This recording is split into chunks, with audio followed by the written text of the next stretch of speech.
There are a number of directors that actors should automatically say yes to. Steven Spielberg, George Lucas, Martin Scorsese. Robert Zemeckis is definitely one of those directors. Whether his films turn out to be good, bad, or indifferent in the eyes of the audience, actors are just willing to work with him on his films, which dabble in many different stories, whether they're live action, animated, adult-oriented, or targeted for a family audience. Robert Zemeckis' films have a lot to offer in terms of delivering a compelling story, and his work still continues today.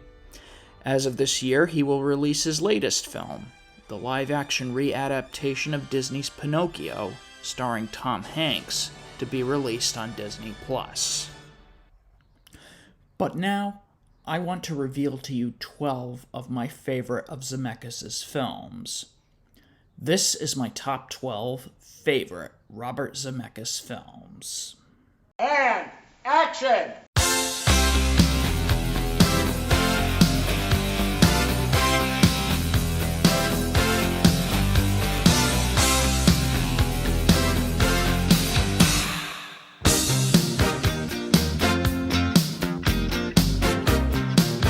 Number 12. The Witches. Yeah, I know not a lot of people like this movie, but I don't care. I do. But anyway. Based on the Roald Dahl book, it tells the story of a young boy who loses both his parents and lives with his grandmother. When she falls ill, she then takes him to a seaside hotel. But little do they know that a coven of witches hold their annual meeting. There he discovers a nefarious plot by the witches to turn every child in the world into mice. Keep in mind, this has always been my favorite book as a child, and it had been adapted into a film before in 1990 by Nicholas Roeg and starring Angelica Houston. A film as a kid scared the hell out of me. But that film was hated by the author for its tacked-on happy ending, so when I heard that Robert Zemeckis was going to put his hands on it, I couldn't resist. He manages to stay as close to the book as possible, but manages to take creative liberties as you're supposed to do with any adaptation.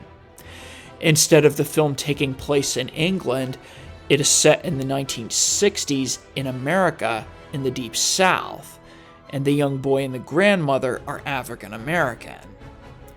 Still, the film is enticing to watch for Anne Hathaway at her most diabolical as the Grand High Witch.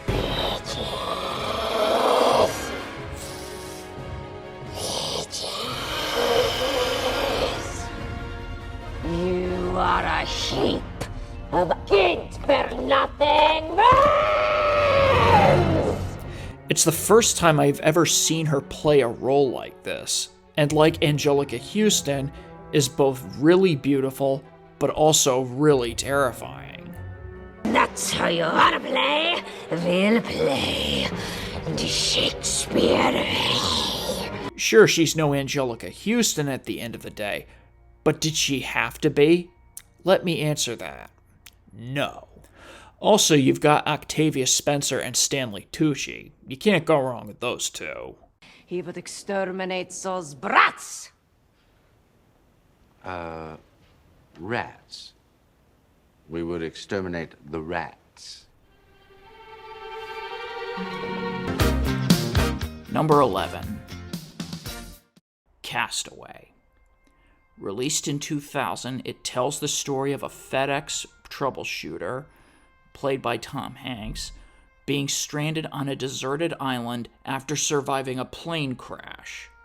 The rest of the film focuses on his 4 years of survival. I would rather take my chance out there on the ocean than to stay here and die on this shithole island, spending the rest of my life talking to a goddamn volleyball! This film wasn't shot in a traditional way. Production began on January of 1999, and production stopped for 14 months, and then resumed in April of 2000 until production wrapped in May. The reason for this was so that Tom Hanks, who started the film at a certain weight, could grow his hair and lose a considerable amount of weight to give the appearance of someone who was stranded on a deserted island. When this film came out, the TV show Survivor was a big thing, so that might have helped this film become successful as it was. Also, I should point out that only an actor like Tom Hanks can make an audience cry over a blood-stained volleyball. Wilson! I'm sorry! I'm sorry, Wilson! Tom Hanks won a Golden Globe and was nominated for an Oscar for his performance. Yeah! Look what I have created! I have made fire! I have made fire! Number 10. Back to the Future, Part 3. In this, the third and final installment to the Back to the Future trilogy, Marty McFly, played by Michael J. Fox, is stranded in 1955 after the DeLorean was struck by lightning at the end of Part 2. So he finds the 1955 Doc Brown, played once again by Christopher Lloyd, to find and fix the DeLorean. He soon learns that his 1985 self will be murdered by Biff's great-grandfather, Buford Mad Dog Tannen. Nobody calls me Mad Dog! So Marty must go back to 1885 and save Doc. After you fix the time circuits and put new tires on the DeLorean, I'm going back to 1885 and I'm bringing you home. The productions of Back to the Future 2 and 3 were shot back-to-back, just like The Lord of the Rings and the last two Avengers movies were made, shot during an 11-month period. Now, not a lot of audience members liked the idea of setting the last film in the trilogy in the Old West. I, for one, wasn't pleased about it either. But after watching it, you suddenly realize that everything is resolved in this film, and that the entire story of Back to the Future is encompassed in these three movies. The film also introduces us to Doc Brown's love interest, Clara Clayton, played by Academy Award winner Mary Steenburgen. Emmett Brown at your service, miss. Clayton. Clara Clayton. While the first Back to the Future film is Marty's story, the second Back to the Future film was more Biff's story, this film is really Doc's story, and it's a very satisfying ending to a trilogy of wonderful movies. Your future is whatever you make it. So make it a good one. Number 9. What Lies Beneath. Shot while production of Castaway was shut down, What Lies Beneath is the terrifying story of a seemingly happily married couple, played by Harrison Ford and Michelle Pfeiffer, becoming aware that their house is inhabited by a restless spirit. It's her. The woman I saw in the bathtub. The ghost. Yes, the ghost. I thought it was Mrs. Fuhrer, but it's not. Stop. I'm positive this time. Claire, stop it! Now, the first time I saw this movie, I didn't like it, because Harrison Ford was an actor I could always side with no matter what. But in this film, he's the bad guy. That's not fair. You were a single mother touring with a baby, and when I came along, you were only too happy to give it up, and when you did, you hated me for it, so you gave it all to her! Caitlin! Leave her out of this. And then out of nowhere, some bright young woman finds me attractive. Stop it! And I slipped. God help me, I slipped! I'm not going to listen to this. Claire! I tried to break it off. You should have tried harder. For some reason, I just couldn't see Harrison Ford as a bad guy. Only when I saw the film a second time did I realize that Harrison gives a performance that makes you sympathize for him one minute, and the next minute you're completely terrified of him. I have no idea what it was like. Hold her underwater. Watch her life slip away. Michelle Pfeiffer is also beautiful, as she always is, but here she's become this woman who is determined to know the truth. The film is also shot in the style of an Alfred Hitchcock film. Zemeckis used a lot of Hitchcock's techniques, such as shooting through a glass floor, building suspense, and endless camera takes. Plus the idea of Harrison Ford, this likable person, and suddenly you discover that he is a murderer, goes back to Hitchcock's favorite of all his films, Shadow of a Doubt, in which a family member everybody loves, but then has this horrible secret about him being revealed, and then you are suddenly afraid of him. And despite the film receiving mixed reviews, it was still very successful. I think she's starting to suspect something.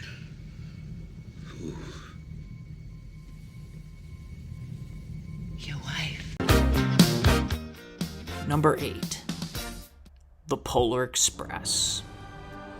Based on the children's book by Chris Van Allsburg, tells the story of a young boy who, on Christmas Eve, is invited to climb aboard a magical train to the North Pole. Well, you coming? Where? Why, to the North Pole, of course! This is the Polar Express! It was Tom Hanks who optioned the book back in 1999 in the hopes that he would play the conductor and Santa Claus. However, it was sold on the provision that it would be live action and not animated. However, Zemeckis thought that a live action version would be impossible to pull off. Also, Zemeckis wanted to keep the artistic style of Chris Van Allsburg's illustrations. So the entire film was accomplished with this new process called performance capture, a technique later perfected by James Cameron in Avatar. Some viewers may feel uncomfortable with the uncanniness of some of the facial expressions in some of the character animation, and yes, it was unsettling at times for me too, but still, you can tell that Robert Zemeckis was trying something new with this new technology, and I have to give him credit for trying out this new approach, even if it wasn't entirely perfect. The film has the feeling of Christmas, and is enhanced with the marvelous music score by Zemeckis' longtime composer, Alan Silvestri. It's definitely a film to watch on Christmas Eve night, just before you're about to turn in your children to bed. Just remember, the true spirit of Christmas lies in your heart. Number 7. A Christmas Carol. In Robert Zemeckis' third and final performance capture film, this time he takes on Charles Dickens' immortal tale of Scrooge and the Three Ghosts of Christmas. You will be haunted by three spirits. I'd rather not. Playing not only Scrooge but the three ghosts is none other than Jim Carrey. Humbug! He really brings the character of Scrooge to life and could almost be regarded as one of the best interpretations of the character ever put on film, though the best actor to play the role was Alistair Sim and George C. Scott. Also, Jim Carrey has the distinction of playing two great Christmas characters, the Grinch and Ebenezer Scrooge. Now, when I first saw the film, I saw it in 3D, and I said that it was so beautiful it just knocks your eyes out. So much so that in the scenes when it was snowing, it actually looked like it was snowing in the theater. Still, Zemeckis puts his own personal stamp on the story, and portrays the Three Ghosts of Christmas exactly the way Dickens portrays them in the story. However, the Ghost of Christmas Future is not depicted as a Grim Reaper, but as Scrooge's shadow. That's very clever. Ghost of the future, I fear you more than any specter I have seen. In fact, since Carrey was playing Scrooge and the ghosts, it's established that the ghosts are actually an extension of Scrooge in some way. This was Robert Zemeckis' last performance capture film. He was planning on doing Yellow Submarine, using the same technique, but following the failure of Mars Needs Moms, the project collapsed. Also worth mentioning is the Alan Silvestri song God Bless Us Everyone, sung by Andrea Bocelli. It's beautifully sung and scored, and it's even become one of my favorite movie songs of all time. Much like The Polar Express, A Christmas Carol is an essential film for Christmas time viewing. Merry Christmas to you, Bob.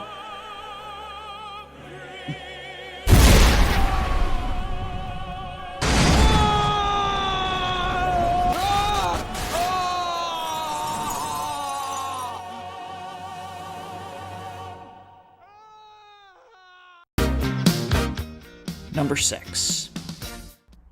Beowulf.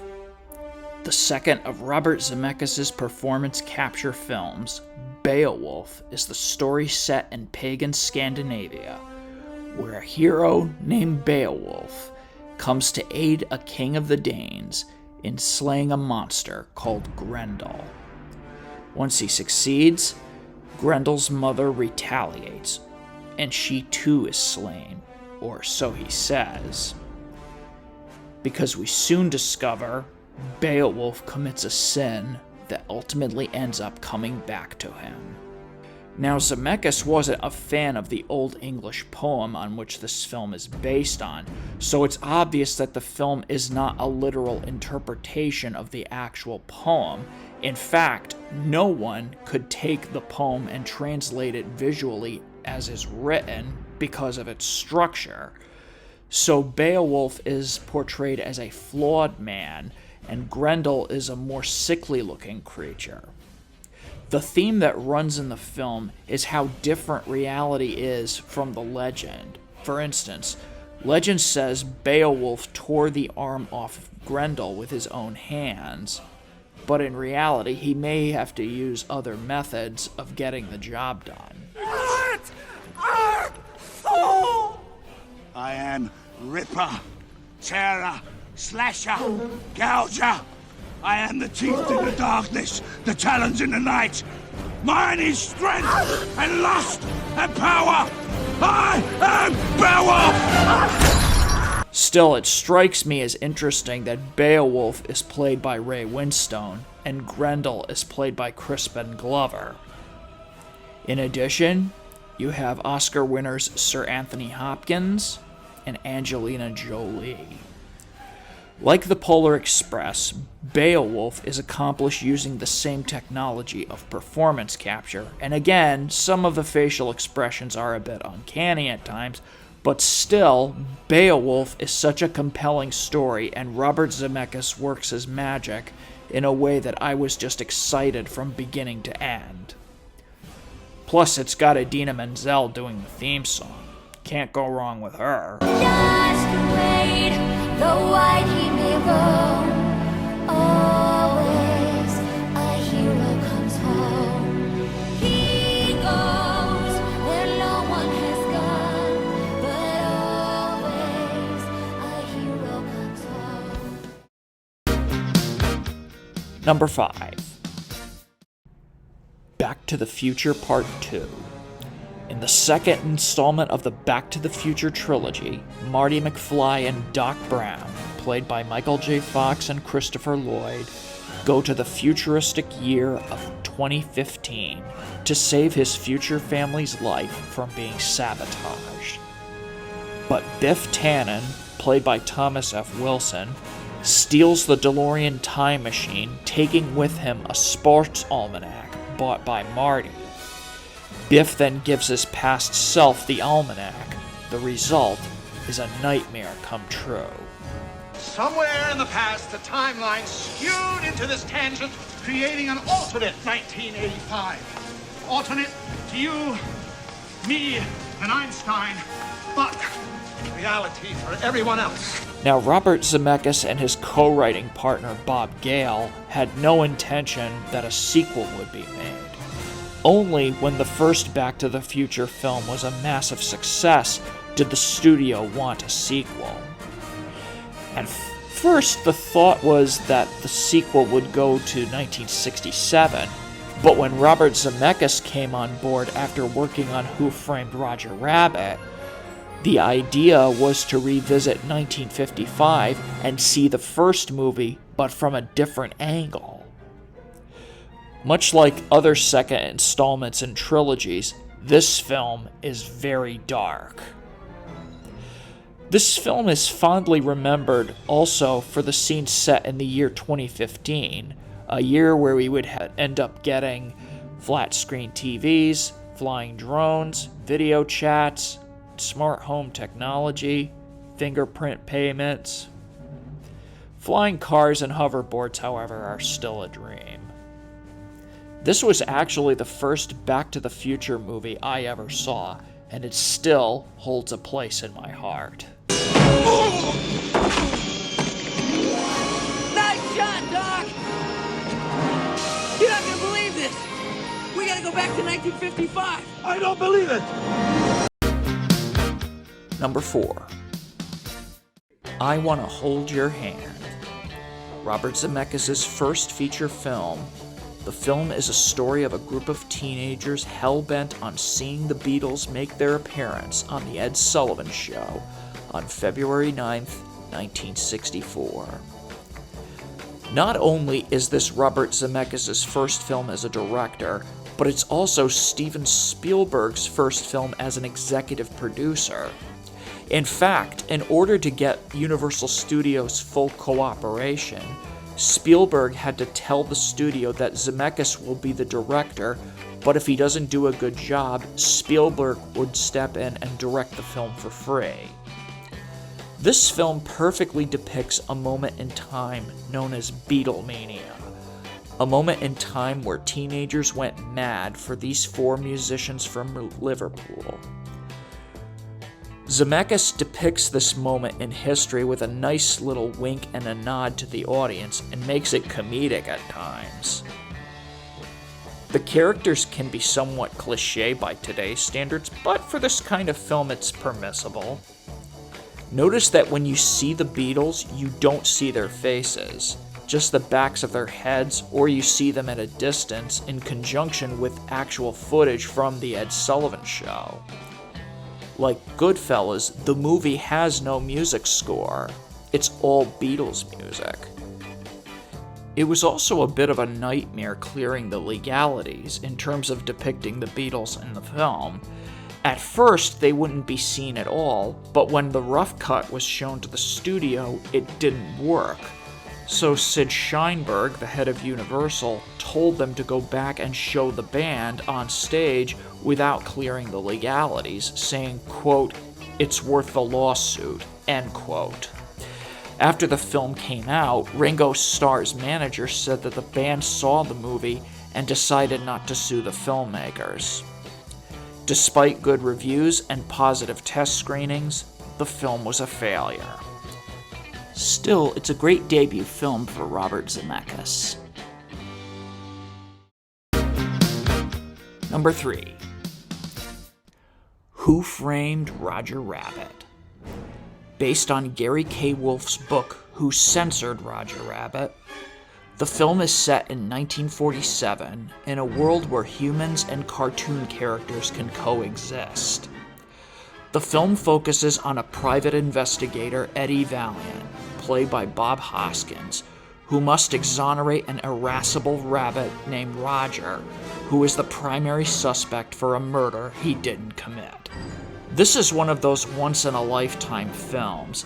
It was in fact the first movie I could remember seeing by title. When I first saw it at a young age, I didn't have any thought about the technicalities of how Zemeckis was able to pull off a combination of live action and animation. All I was focused on was seeing my favorite cartoon characters on screen together, such as Daffy and Donald Duck. Does anybody understand what this duck is saying? And Bugs Bunny and Mickey Mouse. Me. What's up, Doc? Jumping without a parachute? Kinda dangerous, ain't it? Yeah. Yeah, you could get killed, huh? It was Steven Spielberg who was responsible for getting rival studios to lend their cartoon characters for what was a Disney movie. The film's animation was mostly done by Canadian-born Richard Williams. Williams's animators had to include the Disney style of animation, with the characterization as provided by Warner Brothers and the humor of Tex Avery. Bob Hoskins is believable in his performance as a booze-chugging, gruff-voiced private eye, and he makes you believe that he's actually talking to cartoon characters. The film renewed interest in the golden age of animation and rightfully won 3 Oscars for visual effects, visual and sound editing, also a Special Achievement Oscar for Richard Williams. It's definitely a must-watch film. How can I ever repay you? For starters, don't ever kiss me again. Number 2. Forrest Gump. My mom always said life was like a box of chocolates. You never know what you're gonna get. Based on Winston Groom's novel, the film is the story of Forrest Gump, a simple-minded man who manages to run into historic people and historic events, even going so far as being a catalyst for some of the events. That office across the way, the lights are off and they must be looking for a fuse box or something, because them flashlights, they're keeping me awake. I shall resign the presidency effective at noon tomorrow. But while things work out for the better in Forrest's life, the love of his life, Jenny, experiences the complete opposite. Robert Zemeckis was in fact the 3rd director selected to do this film, after Terry Gilliam turned it down and Barry Sonnenfeld backed out to do Addams Family Values. The film utilizes special effects that include inserting Tom Hanks into scenes involving real historical people, such as Presidents John F. Kennedy. Congratulations. How do you feel? I gotta pee. I believe he said he had to go pee. LBJ, and Richard Nixon, also making Gary Sinise a double amputee. Tom Hanks pulls off a performance that can make you laugh and make you cry. Also, the film includes Robin Wright, Gary Sinise, and Sally Field. I happen to believe you make your own destiny. You have to do the best with what God gave you. What's my destiny, Mom? You're gonna have to figure that out for yourself. The film was a blockbuster hit and won 6 Academy Awards, including Best Picture, and Tom Hanks won his 2nd consecutive Oscar for Best Actor. Plus, isn't it touching when a mentor gives his protege the Oscar for Best Director? Alex, your father just won the Academy Award. Robert Zemeckis for Forrest Gump. It is so incredible that Stephen is handing me this great trophy. So I guess I can't think of a more appropriate place or time to say thank you, Stephen. Thank you for believing in me and giving me my start, for being a guiding influence in my work, and being a good friend. Thank you very much. And my number 1 favorite Robert Zemeckis film is...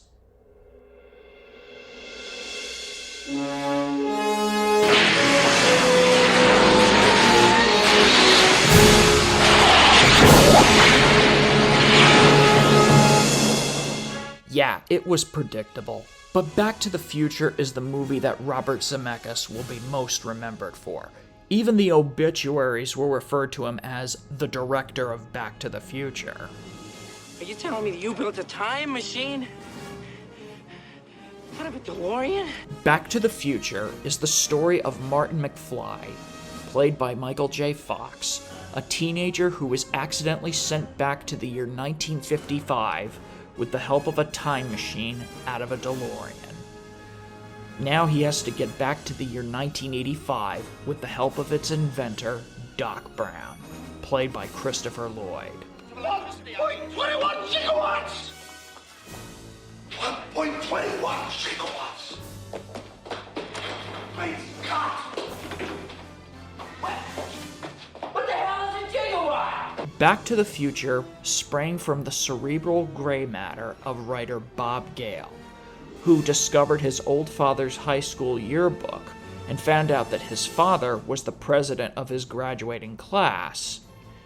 He then thought if he went to high school with his dad, would he have been friends with him or hated his guts? He then passed it to Robert Zemeckis, who loved the idea, and both men went to work on the screenplay. But it was a very tough sell. Every studio turned it down. Even Disney wouldn't touch it with a 10-foot pole over the scene between Marty and his past mother making out in the car. Steven Spielberg was the only one interested. So once Robert Zemeckis completed his first successful film, Romancing the Stone, for 20th Century Fox, Zemeckis was able to get Back to the Future made with Steven Spielberg because he was the only one who believed in the project. Back to the Future has everything. It's a coming-of-age story, it's science fiction, it's a high school film, an action film, and a comedy all in one. Michael J. Fox and Christopher Lloyd are just absolutely brilliant together, and the DeLorean time machine is a cool-looking car that everyone would just die to have. Back to the Future is an important film in the history of films released in the 1980s. Next to Ghostbusters, Lethal Weapon, and Indiana Jones. It was the highest-grossing film of 1985 and spawned 2 sequels, an animated TV series, a theme park ride, even a stage musical, as well as a dedicated fan base. It's a pop culture phenomenon and will continue to endure through the course of time. Back to the Future, my #1 favorite Robert Zemeckis film. Roads? Where we're going, we don't need roads.